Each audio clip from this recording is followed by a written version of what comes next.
Hvala puno. Hvala lepo.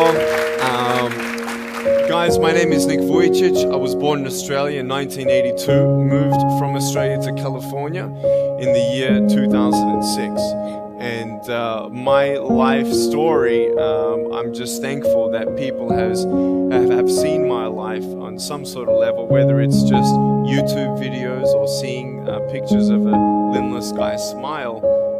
People always ask me, what happened to you and how did you overcome what you've been through?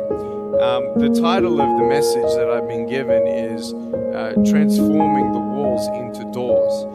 When I speak corporately, the line that I like to use is changing obstacles into opportunities. Now, I'm very well aware to share with you as well. I know that there are 1 billion people going hungry today. I know that this year 1 million people will commit suicide. It's one every 40 seconds. I know today there are 120 million slaves, and I've met sex slaves, and I've seen the top of the pyramid as far as business and met the billionaires. I've met bankers, and I've also met orphans. We're all looking for something. We're all looking for hope. Hope you can't just have just because you were born with it. No, we're born with pain. We're born and live through difficulties. And in our life, my parents always taught me that even though we don't know why I was born this way, that we have a choice. Either to be angry for what we don't have, or be thankful for what we do have. The power of that choice was the first thing that I had to overcome and decide for myself, especially in the early years of school. A lot of kids would come up to me and tease me. And I've been speaking at 5 congresses. I've met 7 presidents all around the world. My largest crowd was 110,000. I have 30,000 invitations for me to speak. So wherever I go, I talk about the value of life. I talk about anti-bullying messages for the school systems in different nations. The greatest thing is love. When we feel like we don't have enough love, we don't have enough hope, we start losing strength to live. For me, in my life as a child, I had a big wall. I was surrounded by 4 walls with a low ceiling of opportunity. I was set free in so many different ways, and especially surviving from day to day with my parents who loved me, who encouraged me, who told me that I was beautiful the way that I was, and not to worry about what other people said about me. I was actually the first special needs child to be integrated into the mainstream education system in Australia, and I was awarded Young Citizen of the Year in 1990. The world is a hurting place, and the world needs hope, and the world needs love. Without hope, I feel like, why are we here? Well, brokenness. Here's mine. Today, I still have no arms, no legs, but everything's changed. Everything. For me, I was looking for hope and happiness, and I couldn't see it for many years. In fact, if this side of the table represents my hope, truth encourages me to become all that I can. But then we have lies every day coming in our mind, people who discourage us. You know the people that you have in your life who, no matter how good of a day you're having, they'll bring you down. Or no matter how bad of a day you're having, they'll bring you even lower. You know what I'm talking about? Think of the 3 biggest discouragers in your life. They're not your biggest discouragers. You are. You are. It only takes 3 seconds for me to tell you something discouraging. But then you may never forget my words. I've met so many 50-year-old women and 40-year-old women who still remember what their fathers told them that they wish they never heard. Words are powerful. And when you hear those words and then your mind starts growing with these lies, Nick, you're not good enough. Nick, just give up. Nick, you're never going to get a job. You won't get married. You can't even hold your wife's hand. What kind of a father are you going to be if you can't even pick up your kids when they're crying? You're alone. Sure, your parents hug you, but their hugs can't heal you.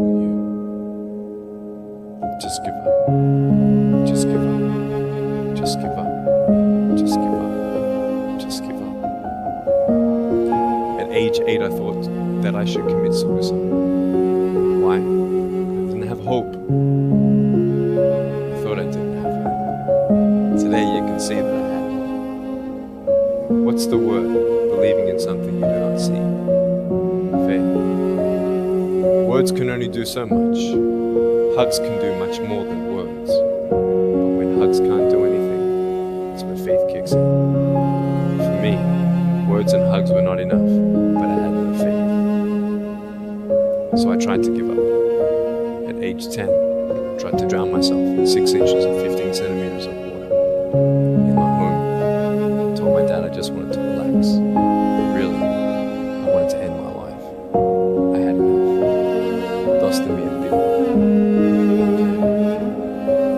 The first 2 times I rolled over, I was trying to work out how much air I hold in my lungs before I let it out. The 3rd time, in my mind, knowing that I wanted to get out of here because of the bullying in my life, because I was going to be a burden to my parents and I had nothing to look forward to. I realized at that moment that if I actually went through with committing suicide, I would leave a greater burden for my parents than they already had. So there was one thing less hopeful or more burdensome than having a child without limbs. What is it? A child without limbs gives up. So when I saw in my mind my mum and my dad and my brother crying at my grave if I went through with it, that one thought saved me. If my parents never told me that I was beautiful the way they were, if my parents never told me that I was special and that I was loved, I wouldn't be here. So I encourage every single parent who tries their best to encourage their teenagers, especially in the West. Many teenagers put a do not disturb sign on the door. I'm sure the conversations all around the world between a parent and a teenager: how was school? Fine. What'd you learn? Nothing. Did you do your homework? No. And that's the conversation for the day. And when you try to tell your children that they're beautiful, so of course I'm beautiful, I'm your son, I'm your daughter. Of course you're going to say that. But they're right. Every single human being has value, and my value is not determined on how I look or what job I have or where I'm from, where I was born, how much money, all that stuff, nothing. So many teenagers, tease each other for how we look, and I tell the teenagers, do you think that I'm cool enough to be your friend? They're like, yeah, of course. I said, but I have no arms, no legs. And they said, doesn't matter. I said, really? So it doesn't matter that I have no arms, no legs? He said, no, it doesn't matter. I said, then actually, if it doesn't matter, then why do we kill each other with our words if it actually doesn't matter? Why do we look ourselves in the mirror and see ugly instead of valuable? I want to ask you today, what are you looking for? If I gave you $1 billion, would you be happy? If you gave me $1 billion, I'd be very happy. But then if my mum dies tonight, am I happy? No. With all the money in the world, I'll never be happy. Why? Because money is something that cannot heal the soul. So many teenagers are looking for love, which love does heal the soul. Love does complete the soul. But even sex before marriage, I was a virgin before I got married. Yeah, I've got a gorgeous wife. We're pregnant with our first son. And I don't need hands to hold her hand. I only want to hold her heart. And how am I going to hug my kids? So many kids, they come up to me. It's amazing. They put their hands behind their back and hug me with their neck. And I've realized in life, even the worst parts of my life can be turned into good. And they're even more special. So many teenagers, they're looking for love, so they're going to go do this and go do that and have sex before marriage. For me, sex out of marriage is like a $5 Gucci watch. Sex within marriage and having sex with someone who loves you, who's committed to you for the rest of your life, going to be the mother or father of your kids, that's what love is. You can talk, you can sleep with as many people as you like, but never know for sure, do they love you? Love is a lifelong commitment. You see, there are choices in life, and we're looking. I want to ask you, what are you looking for? Well, if I can just get drunk, why not, man? I only live once. Well, if that's the way you believe, great. But for me, I'm a greedy man. I don't want to live for 90 years. I want to live for billions of years. And I know that every day my choices will affect this life, other people's life,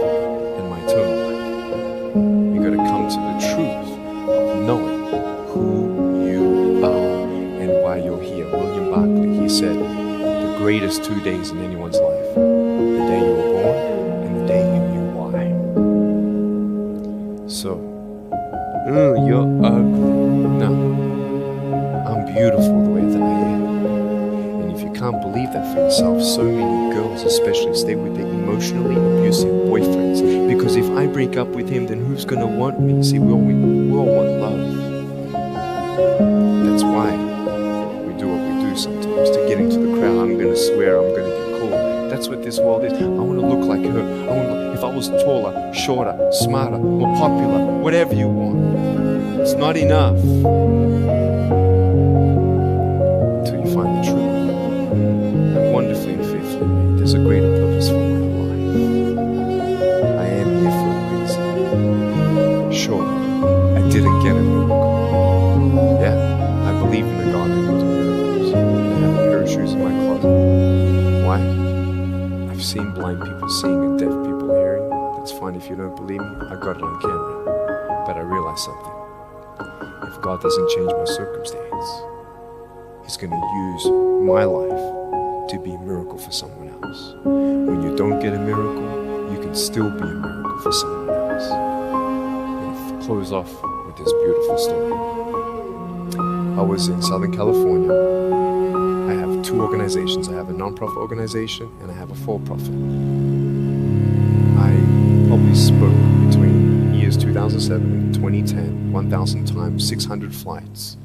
And I've spoken to 4.5 million people face to face. In the last 48 hours here in Serbia, we've reached 5 million through media. So we have the heart of people to love others.